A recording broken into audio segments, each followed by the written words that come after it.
നമ്മൾ ഇന്നത്തെ നമ്മുടെ ചിന്ത നമ്മൾ പഠിച്ചുകൊണ്ടിരിക്കുന്നത് മത്തായി 5:38 മുതലാണ്.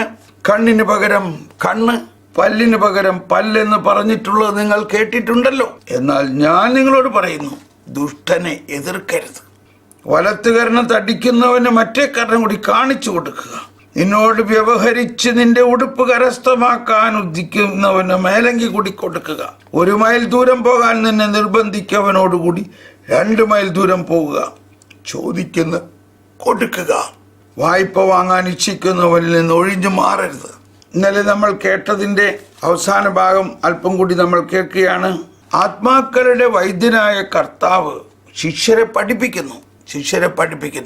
നമ്മൾ ഈ ശിഷ്യത്വം എന്നുള്ളത് വലിയ ഒരു കാര്യമായിട്ട് മനസ്സിലാക്കണം. നമ്മൾ വെറും വിശ്വാസികളല്ല, നമ്മൾ വെറും ഡിവോട്ടീസ് അല്ല.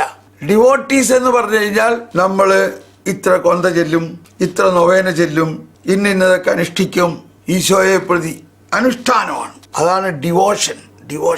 പക്ഷെ നമ്മളെ കർത്താവ് തൻ്റെ ശിഷ്യരാക്കിയിരിക്കുകയാണ്. ശിഷ്യൻ പഠിച്ചു കഴിയുമ്പോൾ ഗുരുവിനെ പോലെ ആകും. ലൂക്കാ 6:40. ശിഷ്യൻ ഗുരുവിനേക്കാൾ വലിയവനല്ല, എന്നാൽ എല്ലാം പഠിച്ചു കഴിയുമ്പോൾ അവൻ ഗുരുവിനെ പോലെ ആകും. ഇത് വിശ്വസിക്കാൻ പറ്റുന്നുണ്ടോ? കർത്താവ് ഈശോ മിശിഹ നമ്മൾക്കിതാ തരുന്നത്. എല്ലാം പഠിച്ചു കഴിഞ്ഞാൽ, ആര് പറയണത് പഠിച്ചു കഴിഞ്ഞാൽ? ഈശോ പറയണത് പഠിച്ചു കഴിഞ്ഞാൽ, ഈശോയിൽ ആയിരുന്നാൽ ഈശോയെ പോലെ ആകും നമ്മൾ. ഇനി എന്താ വേണ്ടേ? പക്ഷേ ഈശോയുടെ ശിഷ്യനാണ് എന്ന് പറഞ്ഞുകൊണ്ട് ഇപ്പോഴും മോശയുടെ ഡോക്ടറിൻ പറഞ്ഞുകൊണ്ട് നടക്കുകയാണെങ്കിൽ വല്ല പ്രയോജനമുണ്ടോ? കർത്താവ് പറയും, എനിക്ക് അവരെ അറിയില്ല, ഞാൻ അവനെ അറിയില്ല. അവർ ഭയങ്കര ഭൂതോച്ചാടനം നടത്തുന്നു, ഭയങ്കര മിറക്കിൾസ് സംഭവിക്കുന്നു. പക്ഷേ ഡോക്ടറിൻ എൻ്റേതല്ല. എൻ്റെ പേര് പറയും, അത്ഭുതമൊക്കെ നടക്കും, പക്ഷേ ഡോക്ടറിൻ എൻ്റേതല്ല. അതുകൊണ്ട് ഞാൻ അവരെ അറിയില്ല. മറ്റൊരു സ്ഥലത്ത് ഈശോ പറഞ്ഞു, എൻ്റെ കൂടെ അല്ലാത്തവൻ എനിക്കെതിരാണ്. അതിൻ്റെ അർത്ഥം എന്താ? ഇപ്പൊ 2 പാർട്ടിയേ ഉള്ളൂ. അതിൻ്റെ നടുക്ക് വേറൊരു പാർട്ടിയില്ല. ഒന്ന് റൂളിംഗ് പാർട്ടി, ബാക്കിയുള്ളവരെല്ലാം ഒപ്പോസിഷൻ പാർട്ടിയാണ്. അപ്പോൾ എൻ്റെ പാർട്ടിയിലല്ലെങ്കിൽ അവൻ ഏത് പാർട്ടിയിലാ? അവൻ ഒപ്പോസിഷൻ പാർട്ടിയില. എൻ്റെ ഡോക്ടറിൻ അല്ല നിങ്ങൾ പറയുന്നതെങ്കിൽ മറ്റേ പാർട്ടിയിലാണ് നിങ്ങൾ. എനിക്ക് ഭയങ്കര സന്തോഷമാണ്. കാരണം ഞാൻ 25-30 വർഷമായിട്ട് ഈ പാർട്ടിയുടെ കാര്യം മാത്രമേ പറയുന്നുള്ളൂ. ഏത് പാർട്ടി? കിങ്ഡം പാർട്ടി, കർത്താവ് ഈശോ മിശിഹായുടെ പാർട്ടി, കർത്താവ് ഈശോ പറഞ്ഞ പ്രബോധനം, സഭയുടെ കത്തോലിക്ക സഭയുടെ പ്രബോധനം. ഞാൻ മോശയുടെ പാർട്ടി. മോശ നമ്മൾക്ക് നല്ല ആൾ തന്നെയാണ്. പക്ഷേ ഈശോ തന്നെ അല്ലെങ്കിൽ പൗലോസ് തന്നെ പറഞ്ഞേക്കണ എന്താണ്? മോശ ദൈവഭവനത്തിലെ ഒരു ഭൃത്യനെ പോലെയാണ്, എന്നാൽ യേശു ആകട്ടെ മകനാണ്. മകനാണ്. എബ്രായർ 3. മോശ ദൈവത്തിൻ്റെ ഭവനത്തിൽ വിശ്വസ്തനായിരുന്നത് പോലെ കണ്ടോ, യേശു മോശയേക്കാൾ വളരെയേറെ മഹത്വമുള്ളവനായി കണക്കാക്കപ്പെടുന്നു. എന്താണ്? മോശ ദൈവത്തിൻ്റെ ഭവനത്തിൽ വിശ്വസ്തനായിരുന്നത് പോലെ അവനെ നിയോഗിച്ചവനോട് വിശ്വസ്തനായിരുന്നു. യേശു മോശയേക്കാൾ വളരെ മഹത്വമുള്ളവനായി കാണപ്പെടുന്നു. എന്താണ്? പറയപ്പെടാനിരുന്ന കാര്യങ്ങൾക്ക് സാക്ഷ്യം നൽകുന്നതിന് ദൈവത്തിൻ്റെ ഭവനം മുഴുവനിലും മോശ ഭൃത്യനെ പോലെ വിശ്വസ്തനായിരുന്നു. മോശ ഭൃത്യനെ പോലെ. എബ്രായർ 3:5. ക്രിസ്തുവാകട്ടെ അവിടുത്തെ ഭവനത്തിൽ പുത്രനെ പോലെയാണ്. ആത്മധൈര്യവും പ്രത്യാശയിലുള്ള അഭിമാനവും അവസാനം വരെ നാം മുറുക്കെ പിടിക്കുമെങ്കിൽ നാം അവിടുത്തെ ഭവനമായിരിക്കും. കണ്ടോ? ആത്മധൈര്യവും പ്രത്യാശയും ഇല്ലാണ്ട് ക്രിസ്തുവിൻ്റെ ശിഷ്യനാകാൻ പറ്റില്ല. എന്തെങ്കിലും വായത്തോന്ന് ഇത് പറയണത് കൊണ്ട് ക്രിസ്തുവിൻ്റെ ശിഷ്യനാകാൻ പറ്റില്ല. ക്രിസ്തു പറഞ്ഞ കാര്യം, സഭയുടെ ഡോക്ട്രിൻ, സഭയുടെ പ്രബോധനം, ക്രിസ്തു പറഞ്ഞ കാര്യം, ആത്മധൈര്യം വേണം. അപ്പോൾ അതാണ് ഈ അഗസ്തീനോസിനെ പോലെയുള്ളവർ 1600 വർഷങ്ങൾക്ക് മുൻപ് അവർ പ്രഘോഷിച്ച കാര്യങ്ങളാണ് നമ്മൾ ഈ പഠിപ്പിക്കുന്നത്. പിതാക്കന്മാർ, വിശുദ്ധ ജെറോം പറയുന്നത് ഞാനൊന്നും കൂടി എടുത്തു പറയാണ്, നിയമം തെറ്റുകളെ തിരുത്തുന്നു, സുവിശേഷമാകട്ടെ അവയുടെ സന്ദർഭങ്ങളെ അകറ്റുന്നു. കണ്ടോ? സുവിശേഷം തെറ്റ് ചെയ്യാതിരിക്കാനായിട്ടുള്ള വഴി നമ്മളെ പഠിപ്പിക്കുന്നു. നിയമം തെറ്റുകളെ തിരുത്തുന്നു. അഗസ്തീനോസ്. ആത്മാക്കളുടെ വൈദ്യനായ കർത്താവ് ശിഷ്യരെ പഠിപ്പിക്കുന്നു.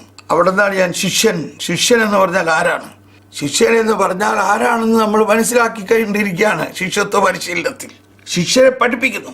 ആർക്ക് ആത്മീയ സൗഖ്യം നൽകണമോ അവരിൽ നിന്ന് ക്ഷമയോടെ സഹിക്കുക. എന്തെന്നാൽ എല്ലാ ദുഷ്ടതയും മനസ്സിന്റെ രോഗത്തിൽ നിന്ന് വരുന്നു. പുണ്യത്തിൽ പൂർണ്ണമായ ആരോഗ്യമുള്ളവനാണ് നിഷ്കളങ്കൻ. പുണ്യത്തിൽ nothing is more innocent than he who is sound and of perfect health in virtue. Perfect health in virtue, പുണ്യത്തിൽ. ഇനി വിശുദ്ധ അഗസ്തീനോസ് കൽപ്പനകളുടെ രൂപത്തിലാക്കിയിരിക്കുന്ന വിശുദ്ധ ഗ്രന്ഥഭാഗങ്ങൾ മനസ്സിലാക്കാൻ പുതിയ നിയമത്തിലെ വിശുദ്ധരുടെ പ്രവൃത്തികൾ സഹായിക്കും. അതാണ് കൽപ്പനകളുടെ രൂപത്തിലാക്കിയിരിക്കുന്ന വിശുദ്ധ ഗ്രന്ഥഭാഗങ്ങൾ മനസ്സിലാക്കാൻ പുതിയ നിയമത്തിലെ വിശുദ്ധരുടെ പ്രവൃത്തികൾ സഹായിക്കും. അങ്ങനെ ലൂക്കായുടെ സുവിശേഷത്തിൽ ഞാൻ വായിക്കുന്നു, ഒരു ചെകിടത്ത് അടിക്കുന്നവന് മറ്റേ ചെകിട് കൂടി കാണിച്ചു കൊടുക്കുക. ഇപ്പൊ ഞാൻ അതിനെക്കുറിച്ച് എക്സ്പ്ലെയിൻ ചെയ്തായിരുന്നു. വലതുവശത്ത് അടിക്കുന്നവന് ഇടതുവശം കാണിച്ചു കൊടുക്കുക, മത്തായിയിൽ എഴുതിയിരിക്കുന്നത്. എന്നാൽ ലൂക്കയിൽ പറഞ്ഞിരിക്കുന്നത് ഒരു ചെകിടത്ത് അടിക്കുന്നവന് മറ്റേ ചെകിട് കാണിച്ചു കൊടുക്കുക. ഇടതും വലതും പറഞ്ഞിട്ടില്ല. കർത്താവിൻ്റെതിനേക്കാൾ പൂർണ്ണതയുള്ള മാതൃക ഇല്ല. എന്നാലും അടിക്കപ്പെട്ടപ്പോൾ അപ്പൊ ഈ കർത്താവ് ഈശോ മിശിഹായെ ചെകിടത്ത് അടിച്ചപ്പോ എങ്ങനെയാണ് അവിടെ നമ്മൾ മനസ്സിലാക്കേണ്ടത്?